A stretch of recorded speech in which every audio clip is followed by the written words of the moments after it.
अस्सलाम वालेकुम रहमतुल्लाह। आज के लेक्चर में हम सीवीडी प्रोसेस के जो रिएक्शंस इन्वॉल्व होते हैं उन्हें हम डिस्कस करेंगे। इससे पिछले लेक्चर में हमने ये बात बहुत क्लियरली अंडरस्टैंड कर ली थी कि जो सीवीडी है ये बहुत वर्सटाइल नेचर ऑफ प्रोसेस है। इसमें मल्टीपल केमिकल रिएक्शन एग्जिस्ट करते हैं जो कि हम अप्लाई कर सकते हैं सीवीडी प्रोसेस के थ्रू कि आप उसमें थिन फिल्म डिपॉजिट कर सकें।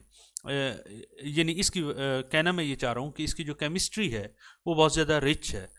बहुत ज़्यादा ऐसे केमिकल कंपाउंड मौजूद हैं कि जो एक पर्टिकुलर रिएक्टेंट से वजूद में आते हैं, एग्जिस्ट करते हैं और उन्हें हम थिन फिल्म की फॉर्म में डिपॉजिट कर सकते हैं। अब ये जो different types of chemical reactions होते हैं इनको हम वन बाय वन डिस्कस करेंगे इस लेक्चर में।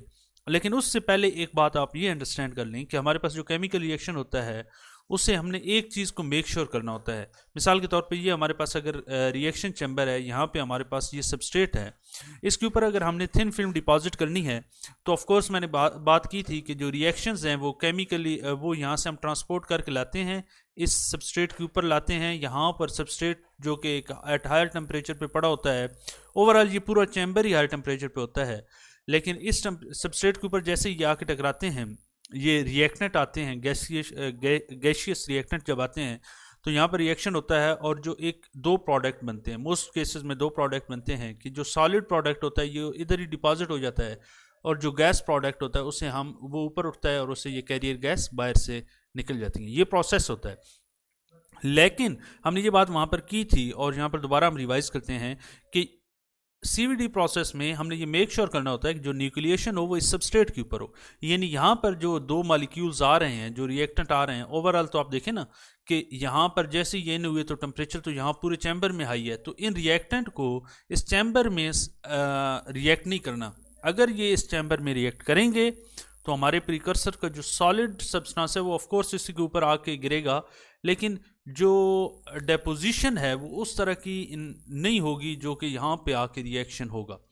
यानी कि यहाँ पर जो रिएक्शन है वो न्यूक्लिएशन होगी, वो होमोजेनियस न्यूक्लिएशन होगी। तो हम यहाँ पर होमोजेनियस न्यूक्लिएशन को अवॉइड करेंगे कि वो गैस फेज में किस तरह का उनका आपस में रिएक्शन ना हो।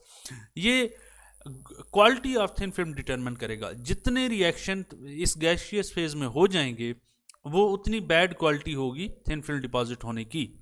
तो अगर हम चाहते हैं कि good quality of film deposit हो इस सबस्ट्रेट के ऊपर तो हमें इसकी काइनेटिक्स को, इसके रिएक्शन काइनेटिक्स को ऐसे वेरी करना होगा कि और ऐसे डिज़ाइन करना होगा कि वो रिएक्शन यहाँ पे आके हो।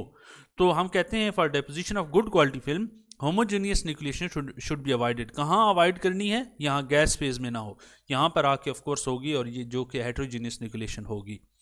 अब हम आगे चलते हैं और हम ये देखते हैं कि किस तरह के रिएक्शंस इन्वॉल्व होते हैं। एक तो रिएक्शन ये है कि जो आप टेम्परेचर ज़्यादा करने की वजह से आपके पास सिंगल रिएक्टेंट होता है जो कि गैस फेज में होता है, सिर्फ आप उसे हीट करते हैं और जब वो हीट होता है तो वो अपने डिकम्पोजिशन टेम्परेचर पे जब उसे आप हीट करेंगे तो वो ये आपको हाइड्रोजन गैस देगा और ये सिलिकॉन देगा। तो अगर आप सिलिकॉन को डिपॉजिट करना चाहते हैं तो सिंपल, जिसे हम पायरोलाइसिस या थर्मल डिकम्पोजिशन भी कहते हैं, आप सिलिकॉन टेट्राहाइड्रेट को हीट करेंगे 650 डिग्री सेल्सियस पे और हमारे पास सिलिकॉन सॉलिड फेज में सबस्ट्रेट के ऊपर डिपॉजिट हो जाएगा और ये गैस जो है ये रिएक्शन चैम्बर से बाहर निकल जाएगी। ऐसा रिएक्शन जिसमें हमारे पास सिंगल रिएक्टेंट हो और उसे हम हीट करके डिकम्पोज करें और उस डिकम्पोजिशन में एक प्रोडक्ट वो हो जो हम डिपॉजिट करना चाहते हैं अपने सबस्ट्रेट के ऊपर, तो हम उसे कहते हैं कि ये कौन सा रिएक्शन हुआ है, ये थर्मल डिकम्पोजिशन या पायरोलाइसिस हुआ है। सिमिलरली ये निकल कार्बोनेट के केस में भी आप निकल अगर डिपॉजिट करना चाहते हैं तो ये वाला गैशियस फेज में, ये सॉलिड फेज में डिपॉजिट हो जाएगा। इसका डिकम्पोजिशन टेम्परेचर है 180। तो ऑफकोर्स हर एक रिएक्शन के केस में जो डिकम्पोजिशन टेम्परेचर होगा वो उनकी केमिस्ट्री डिटरमिन करेगी। दूसरा रिएक्शन होता है रिडक्शन, जिसमें हम हाइड्रोजन सप्लाई कर रहे होते हैं विद आवर रिएक्टेंट। तो ये दोनों आपस में, तो सप्लाई ऑफ हाइड्रोजन ही हमें रिएक्शन की डेफिनेशन भी यही है। तो ये जब रिएक्ट करेंगे तो हमारे पास ये सिलिकॉन डिपॉजिट होगा और ये गैस फेज में, लेकिन इस केस में हमारे पास रिएक्शन टेम्परेचर ये होगा। तीसरा है ऑक्सीडेशन टाइप ऑफ रिएक्शन, जिसमें हम ऑक्सीजन भी साथ सप्लाई कर रहे होते हैं, अपने मेन प्रिकर्सर के साथ ऑक्सीजन सप्लाई कर रहे होते हैं और रिएक्शन चैम्बर के अंदर हमने ये टेम्परेचर मेंटेन किया होता है कि जैसे ये दो गैसेस उस रिएक्शन चैम्बर के अंदर जाएं तो ये वाला रिएक्शन और सिलिका या सिलिकॉन डाइऑक्साइड की थिन फिल्म डिपॉजिट हो जाए। इसके अलावा कंपाउंड फॉर्मेशन भी होती है, यानी यहाँ पर भी कंपाउंड फॉर्मेशन हुई है, लेकिन वो इन अ सेंस कि आपने ऑक्सीडेशन या रिडक्शन रिएक्शन कराए हैं तो हमारे पास ये वाला कंपाउंड ही बना है।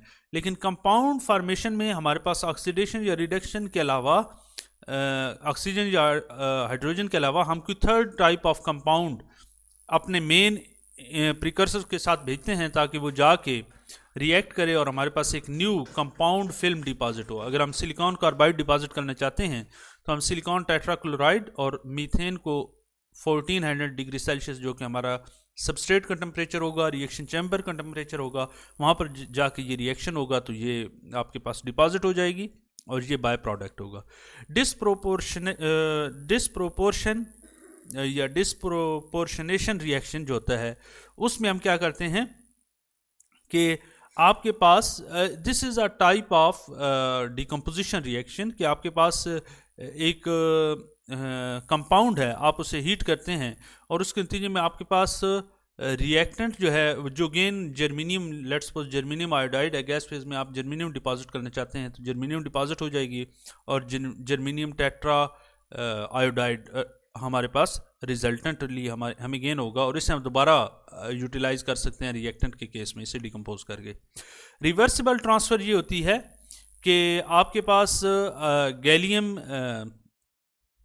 अगर आप गैलियम और आर्सेनिक इसके कंपाउंड को, इसको अगर आप डिपॉजिट करना चाहते हैं तो आपके पास AS4 और AS2 इन दोनों को और गैलियम क्लोराइड इनको आप हाइड्रोजन की मौजूदगी में हीट करेंगे 750 पे तो आपके पास ये वाला डिपॉजिट हो जाएगा और ये बाय प्रोडक्ट होगा।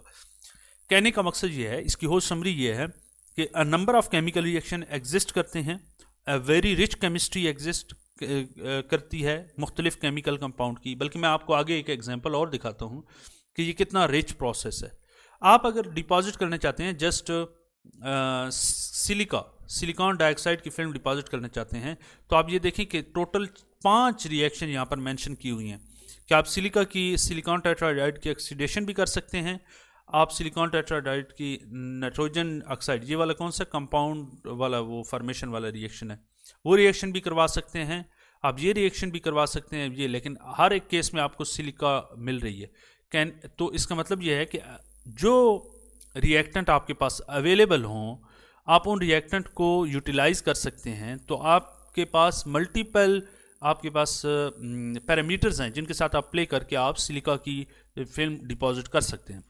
तो इन समरी हम अगर इसको एक सेंटेंस में कंक्लूड करें तो हम ये कहेंगे कि CVD प्रोसेस एक बहुत ज़्यादा वर्सटाइल प्रोसेस है कि इसमें अगर आपको एक ही type of thin film deposit करनी है तो आपके पास मल्टीपल रिएक्टेंट मौजूद होते हैं, आपके पास मल्टीपल वेरिएबल्स मौजूद होते हैं जिनके साथ आप प्ले करके एक बहुत अच्छी थिन फिल्म डिपॉजिट कर सकते हैं किसी भी सबस्ट्रेट के ऊपर। अगले लेक्चर में हम एक न्यू वेरिएबल के साथ, जिसमें हम CVD की एक न्यू वेरिएबल डिस्कस करेंगे, उसके साथ मिलते हैं। उस वक्त तक के लिए अल्लाह हाफिज़। अगर आपने हमारा चैनल सब्सक्राइब नहीं किया तो प्लीज़ उसे ज़रूर सब्सक्राइब कर लीजिएगा। अल्लाह हाफिज़।